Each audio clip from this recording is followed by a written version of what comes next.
Jenny and I were, my wife and I were in Montauk the summer of the pandemic. And in 6 weeks, we had more conversations about the meaning of life with young hedge fund managers and so on in that area than we'd had in 30 years in Washington, D.C., where so often it's pragmatic and politics and that sort of discussion. So I think the search for the meaning of life is coming up again, and rightly. Hello, everyone. Welcome to the Disciple Dilemma. I'm Dennis Allen, and I'm with my co-host Raymond Monroe. Raymond, thanks for being here with us today. Glad to be here. Looking forward to the conversation. I want to start out, Ray, on our podcast talking in the third person about the other guy who's with us for just a minute. I want to hold up a book for everybody to look at. This book, 1976, a very dear friend, a pastor, a discipler in my life, Calvin Miller, who's known to a lot of people, gave me this book. It was the very first book he ever gave me out of a lot of books, but he handed this book to me and said, read this book. You're going to like what this man has to say. It's going to be good for your discipleship. As I step back and I think about this, I also think about once in a while, Raymond, you and I get to meet some really terrific people, Right. really important people. Occasionally, and this is rarely, those people have the ability to actually see you and hear you. And Oz is one of those people. So I'm just delighted we have a chance to welcome a gentleman onto this podcast who's influential for so many years, as you mentioned before the podcast, Raymond, and I thought about too. The history, folks, of Oz, so many of you know it, but I just want to throw a couple of headlines out before I talk to Oz and Raymond talks to Oz. Born China, the 1940s, parents, medical missionaries. The adventure there, including the death of his two brothers through these ravages of the communists, was stunning, overwhelming, and yet Oz and the family was in ministry from the get-go. You can look at La Abri and see Oz as a leader there with Francis and Edith Schaefer. Vince on to the BBC, Vince to a PhD under Peter Berger at Oriel College, Oxford. We have a drafter of the Williamsburg Charter. The foundation he actually led and directed. The EU's Global Charter of Consciousness is got Oz smeared all over that. Founded the Trinity Forum, senior fellow at ACA, the Oxford Center for Christian Apologetics, and senior fellow at the East-West Forum. 35 books, I think, is the count for editing and authoring in Oz's life. He's spoken to the U.S. House of Congress, the British House of Commons, Russia's St. Petersburg Parliament, and dozens and dozens and dozens of other important forums, as well as all the places he shows. And most importantly, married to the wonderful Jenny. Oz, we are so grateful you join us today on The Dilemma. My privilege. Thanks for having me. I just say, Dennis, that book has a different title now. It's called God in the Dark. And I'm not the doc, but the dark, D-A-R-K. And it's still in print. Wow. That's stunning. I love this book. And I'm really anxious to spend some time on this book, which we will talk about in just a minute, both by title and subtitle. I would like to probe, Oz, what you've been up to. I still think about a year and a half ago, I was talking to you about what I'd been up to the last 90 days. And I mumbled a few things out. And then I asked you what you've been up to the last 90 days. And your answer was, well, I've written 3 books. And I've always found that to be stunning as an answer. I'm just wondering, as we begin to talk about the great quest, invitation to an examined life and a sure path to meaning, I'm just wondering, where did that fit in the 3 and what's going on with those 3? Well, I said that to you, Dennis, because COVID had a silver lining for me as a writer. You know, I've written a lot of books, but many of them round the edges, on a plane or a weekend when I was home or whatever. And suddenly we were locked down. And in 1 year, I was able to write 4 books. But as you know, many of my books are on public affairs. And I've always had books, though, that are for Christians. But I've written 2 for seekers. This is the first, The Great Quest. And next year, a second one coming out called Signals of Transcendence, another book for seekers, the story of 10 people who had these experiences that Peter Berger calls signals of transcendence. A very obvious, famous one, C.S. Lewis, Surprised by Joy.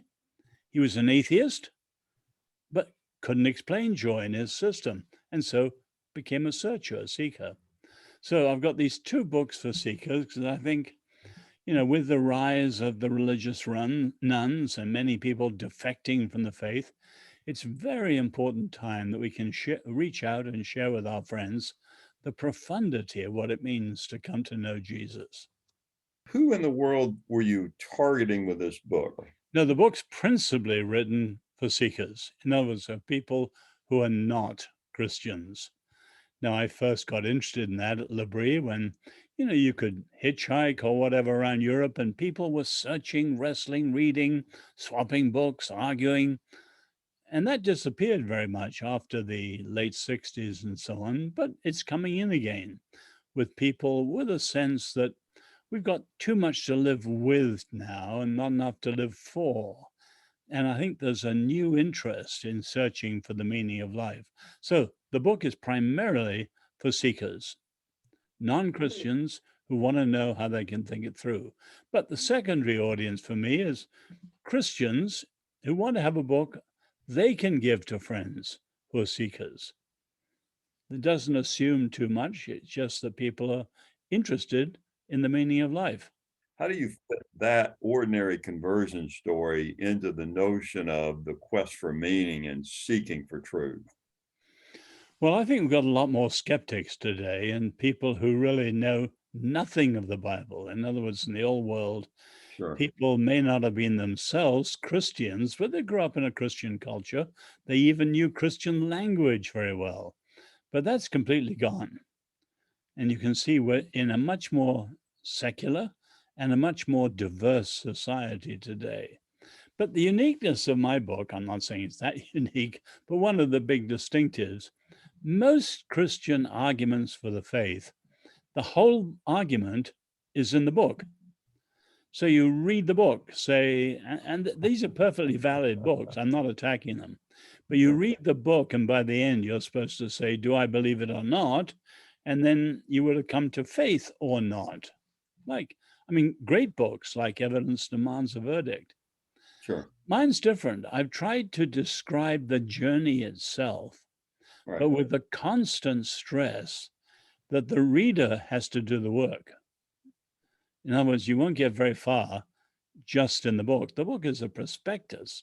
The book is a map, but the reader has to do the traveling, has to do the journeying. So my book's a little different, but it does show how to think it through for thinking people is not irrational, not a leap of faith at all, thoroughly rational, but they have to do the work. I think you rightly point out that they have all kinds of distractions and ways of avoiding having to face that reality, that sort of existential angst. My life is meaningless and then I'm going to die.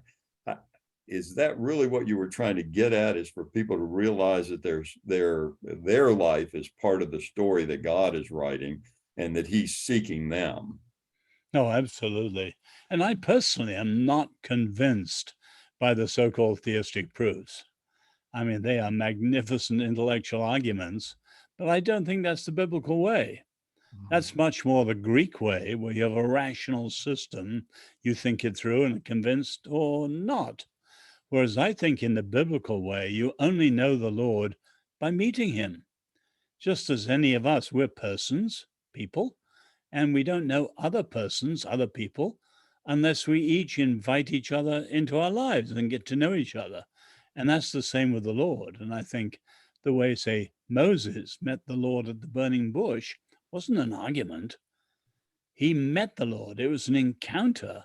He had to say, here I am, and so on. So it's a much more existential person-to-person journey than many people make the challenge of faith. So I personally don't believe in the theistic proofs. It's fascinating that Plantinga now is, with his reformed epistemology, really saying that these proofs could be true, but they're not necessarily persuasive, and that how you know really is completely unmoored from reality apart from Christian faith. Well, the arguments are very interesting, and some people are fascinated by them. But most people are dazzled for 5 minutes and then they forget them afterwards. And even the best ones, you could just say, so what? You've got a theory or an abstract notion, God. That's quite different from meeting the Lord. I am who I am, and taking off your shoes, as it were, because you know you've met a person.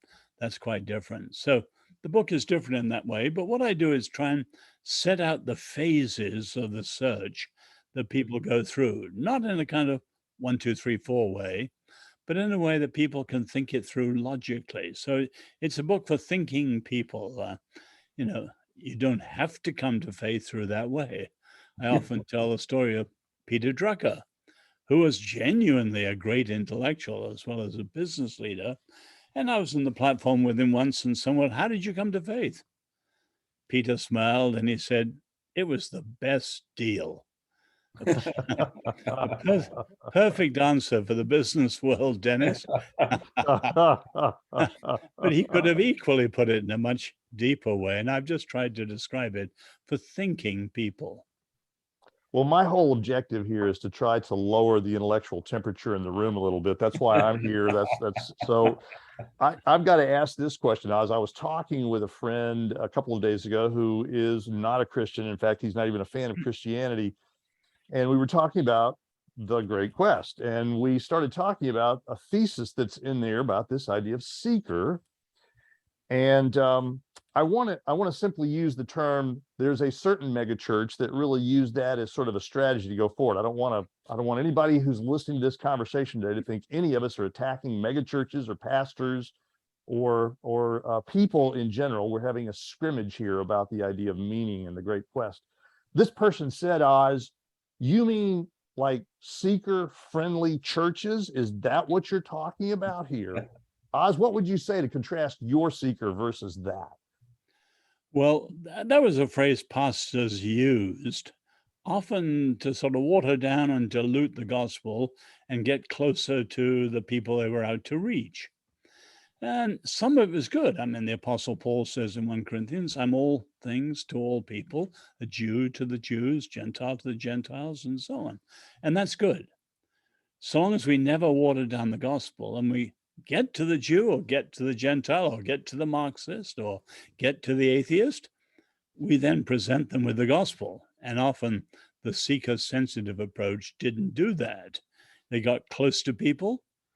That was the trouble with Protestant liberalism. Schleiermacher in the 18th century said, we want to reach the cultured despisers of the gospel. He reached them. And he joined them and became one of them, in effect. And liberalism has done that ever since. So the seeker sense, I understand. No, I'm trying to write for a genuine seeker, not a person in church at all. People are just interested in the meaning of life. Because look at the world we're in.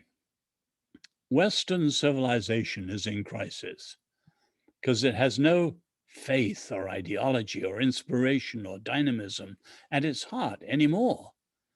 And so it's foundering. In many areas, you can see America, you see the clash of ideologies, and people are having to really ask, what's the meaning of life? What's true? What's the best way to tackle wrongs and fight for justice and so on? So much more the meaning of life comes up. My wife and I were in Montauk the summer of the pandemic.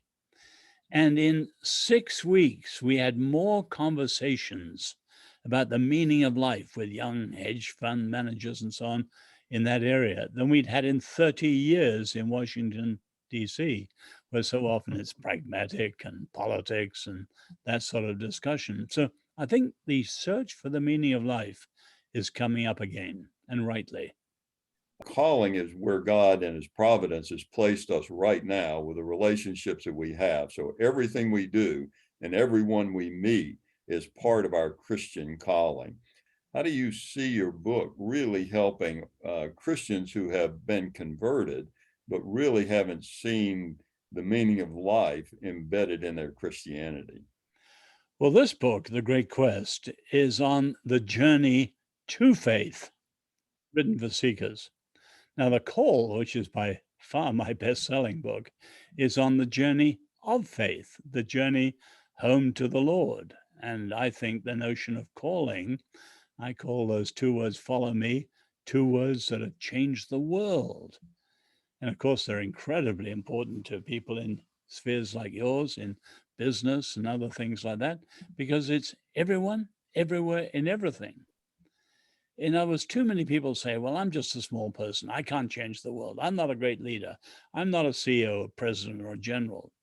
But the biblical view of leadership is people taking the initiative, seizing the responsibility for what's right in front of them. Might be a crisis, might be an opportunity, but doing it. You know, I love my Jewish friends tell me they have a hero, a gentleman I'd never heard of, called Nashon. I don't know if you guys have heard of him. Nashon was the man who stepped into the Red Sea when no one else would do it. In other words, Moses held up the staff. The Lord sent the east wind and drove the waters back. Everyone looked at it. After you, Claude. Looked a little risky, but Nashon strode out. Or you have someone like Phineas later. In other words, the people who do what needs to be done right in front of them. So every one of us in our spheres, with our gifts, all of which are small, limited, humble, but if we each do that, everyone, everyone, everything, the salt is really salty and light bearing. As you put this book together, one of the things that I've heard you say over and over again, and it shows up in The Great Quest, is that you're not trying to drive a recipe forward. This is really the relationship with the Most High God, and certainly this quest for meaning brings that up. As we look at this, though, you've got sort of a process in here, and so Dr. Guinness, would you tell us just a little bit about the process that you built in the book? Well, I'm very wary of recipes and 1, 2, 3, 4s and so on. But I try and identify in the book simply so that people can realize there are steps they've got to take and stages they've got to go through in order to really think it through in a deeply responsible way. Stage one, a very important one, a time for questions. Until people have questions, they're not seekers. Now, as most people have no questions, they're happy, complacent, satisfied in whatever they believe that came from their parents or their college or their tradition, whatever. Most people are not seekers. So seekers are people for whom life has become a question. And that's a huge stage, very, very important. Stage two, a time for answers. For a lot of people, that's the whole of apologetics. You're looking at all the possible answers, comparing them, and so on. And I try and focus on what I call the three major families of faiths that give us the answers. Stage three, all right, you've seen an answer, you're attracted to it. It might be adequate, you think, it might be illuminating, you're pretty sure. But stage three, is it true? A time for evidences. And that's a tough one in our postmodern world because truth is thrown out. But that doesn't get you the whole way. Stage four, a time for commitments. And that's when people actually meet the Lord and faith becomes real. So I don't want to make them mechanical, but I just want to describe the stages and the significance of each one in its turn. Oz, how do you think Western evangelical Christianity has done to help people who are following the call realize these steps that you've talked about? Helped or hurt, blunted or pushed us along?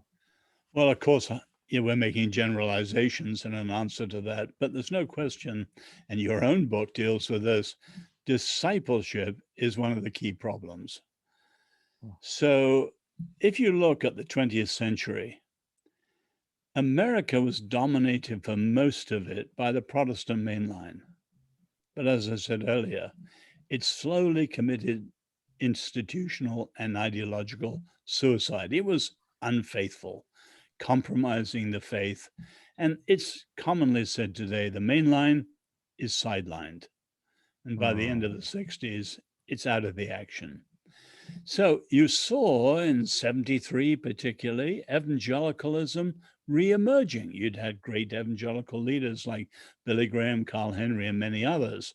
But it was 73 with Jimmy Carter's election, Chuck Colson's famous conversion, that put the born-again era on the map. But I would say 75, of course, when evangelicals started to engage public life and the rise of Moral Majority, the Christian Coalition. Evangelicals, though, because of a deficiency of discipleship, much of the faith was pietistic. I love pietism. Wonderfully warm hearts and devotion to Jesus. But the criticism was, while that was true, it was, quote, privately engaging, publicly irrelevant.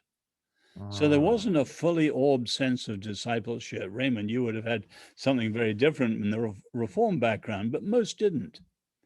So when they went into the public life, they rocketed from an overly privatized faith, as it was said, to an easily politicized faith. Now, it was just doing what everyone else did in politics, the Lord's work in the world's way, which is disastrous. So the last 50 years have seen increasing evangelical activity in public life, increasing failure, and by compromising the faith through politicization, evangelicalism has become toxic to many people. And people of the good news are now seen as people with very bad news. So we've got to repent for where we went wrong and go back to a full recovery of discipleship. And you've contributed well to that in your own book. Folks, we are talking with Dr. Oz Guinness about his new book, The Great Quest. And we are going to take a break. And when we come back, we will go into our lightning round where we listen to some really powerful download here with Oz on the book. Thanks for listening. I want to read page 46 out of The Great Quest. And I want to ask you, Oz, to expand a little bit on this. There's two questions. And the first question is going to be, would you expand on this? So here's the quote that I wanted to take out. A major reason why so many people are leading unexamined lives is that so few people keep asking questions. They believe they have all the answers they need, but answers without the questions behind them that are devoid of meaning, creativity, and life. Would you unpack that just so our believing friends can really grasp that? Well, put it very simply, we all know that kids are insistently curious. Why this? Why that, mummy? Why that, daddy? Pressing, pressing, pressing. And when we get to be adults, we don't ask questions. In fact, we often suppress them. We don't have time for that or the interest in following it through or whatever. And that's just very, very normal. Now, if you know anything about the Jewish family, they encourage questions all the way through. And it's one of the many reasons why the Jewish people have such powerful minds. And they produce, for example, so many Nobel laureates. They encourage questions. Now, you could look at it at a very deep level. Philosophy, they say, always begins, a love of wisdom, begins with wonder. You're struck by something. Now, in the book, I say there are two basic reasons why people don't search or don't think about the meaning of life. One is what's called diversion. That's Blaise Pascal's word for the way people surround themselves with busy, entertaining distractions. So much so, you think of our cell phones and triple screen gazing and all that today, we're totally surrounded. We don't think at all about deeper things. So questioning is absolutely crucial. And for people who are not thinking or people who are into crazy ideas, one of the earliest ways to help them is raise questions. Our Lord was a brilliant question raiser. When he was asked really tricky questions, he asked even trickier ones back. Because questions are a good way to make people think. So questions begin the search. And Christians shouldn't just always be supplying answers. We're too well known for that, and our answers are almost cliches.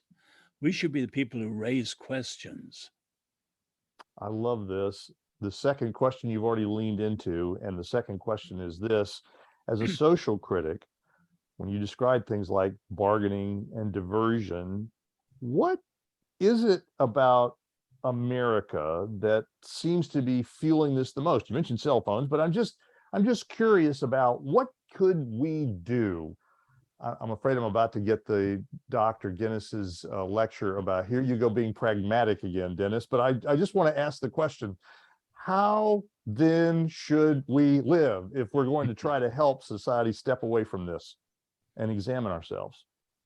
Well, not easily, but we just got to be people who are fascinated with life and used to asking questions ourselves, because that's what breaks us through from cliches or complacency or customary ways of seeing things, which become very shallow and hollow.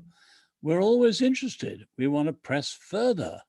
And if we encourage that in our families, with our kids, in our churches, Christians have been known for being thoughtful, fascinating people who are always pressing it. So we got to start with ourselves and ask if we're asking questions like that. So you've had all these fascinating people in your life, Dr. Guinness. There's a list that is eye-watering in the great quest of the people that you have met. And so the ordinary folks like me are sitting around going, well, you got to examine your life in front of, around, and with some of these fantastic names and fantastic people. How does a guy just living life, one of Raymond's favorite illustrations is how does the local plumber follow the great quest like Oz Guinness, who met these people and had these experiences? Is this possible, Oz? Well, the average plumber is probably not the person the book's written for. It is written for thinkers, but I do stress not intellectuals. Intellectuals live only in their heads very often. And there are thinking plumbers. I've met them too. You have fascinating conversations when they come to repair this or that. So most people do think at some level in life, but the book is written for thinkers, and we should encourage people to give it to people they know. But with so many teenagers going to college and dropping out and so on, all over the place, there are people who need serious, thoughtful answers to why faith and why the Christian faith in particular. When, we're told it's on the wrong side of history and all sorts of dismissals like that, this is an incredible time to have a fresh and fascinating and powerful view of how to share our faith. I thought what you said then was brilliant on asking questions. And I think one of the biggest challenges we face is being willing to ask questions and listen to people. And so to me, one of the brilliant things in your book is you're encouraging people to ask questions. But how do you and how do we as leaders learn how to ask questions and listen to the answer so that we can ask better questions instead of giving closed-ended answers? Well, Ray, the way I think of it is this: listening is our first act of love. In other words, we know the gospel, we're sure of it, but we don't say anything first. We want to know where they are. Jesus talks about the treasure of the heart. So we love people by listening, and questions come in at that stage because we're really, tell me what you think of this, or how did you come to that conclusion? And you want to get to know them, what shape they're growing up, and so on and so on. So questions at that stage are all in the interest of a listening to get to know the person in order to discover the treasure of their heart. And then to know the answer, are they open? Then you speak one way, or are they closed and you speak another way? Now, with apologetics, most people today are not interested, not open, not interested, not needy. The good news is like water off a duck's back at that stage. So questions come in at that stage when you've discovered the treasure of their heart. It's not just they're an atheist and therefore they're all like Richard Dawkins or Sam Harris or whatever, card carrying atheist. No, everyone is unique. They're an atheist for X reasons or Y reason or whatever. But when you discover it, questions change. First, it's to discover where they are. Then it's to focus on what they believe and push them out to see the consequences of it. C.S. Lewis says, push them to the absolute ruddy end. A very English way of putting it. Francis Schaeffer, you push them to the logic of their presuppositions. Right. Jesus, by their fruit, you know them, not the seed, the fruit. That's what Elijah did on Mount Carmel. He didn't say, come back to God. He said, if Baal is God, follow Baal. Yeah. Because he knew they couldn't. Baal was not God. So questions are first a matter of love that listens, and then a matter of pushing them out. But you're never portraying where we come from until they're open. You're probably really good at asking those kinds of open-ended questions so that the answer is not obvious. There's not a right answer. Well, Ray, the simplest, is simply tell me your story. Sure. And I'm always amazed. I sit down, someone at a bar, tell me a story. And they'll say, well, I graduated from Harvard. Come on, you weren't born a graduate student at Harvard. Tell me more about where you came from and your parents and your school. Or tell me your story, and you're interested in them. And then they start opening up. Oz, you've had the book out now for what, 3 months, 4 months? Something like that. What kind of traffic are you getting, headwinds and push on this? What are some of the interesting stories about what you're hearing? Well, obviously the people who've written to me or emailed to me are people who are really interested, not the average person. But I had a wonderful call, for example, from a 103-year-old Texan who'd read the book, and he'd invited all the 10 people in his reading group to read the book. And he had questions growing out of that. And it was wonderful. A 103-year-old still with a sharp mind, fascinated in questions about the meaning of life. I want to be in his small group. I am grateful for the time we've had today, Oz, for a couple of reasons. One, the book, The Great Quest, an invitation to an examined life and a sure path to meaning is a terrific book. But I'm also grateful because I have watched you over the years with calm and actually courtesy listen to folks like us ask you really long, wandering thoughts and questions, and you then answer us. I'm not talking about you, Raymond. I'm talking about me. But I could talk about you. But Oz, I just want to thank you for a ministry of actually listening to people and trying to show the path in the Great Quest. Thank you for what you have done in this book. Well, you're most welcome, both of you. Privileged to be with you. I would just say what an incredible moment we're in, and how extraordinary how the good news of the gospel fits this hour and truly is the best news ever. What a wonderful way to close out our conversation today with Dr. Oz Guinness on his book, The Great Quest. Folks, as you watch these podcasts, our ask for you is to take a look at what we're doing on our website and on Facebook and YouTube and Rumbly and Instagram and all those places in social media. I'm not a social media hound, but we want leverage in the social digital marketplace so we can help get the word out that Jesus Christ is the Lord, and the discipleship has been hacked. And there is a great quest that we are all called to be in and among. And Oz has broken that out for us today. So please, if you will, take a look at this podcast, share it with your friends, go get copies of this book, The Great Quest. We will make sure the book cover is out here, and he's not going to say it, so I'm going to say it for him. You can get these books everywhere. Pick any of the .coms and or major bookstores and or independent bookstores, and you can pick up The Great Quest. As always, folks, thanks for being with us. Thanks for listening.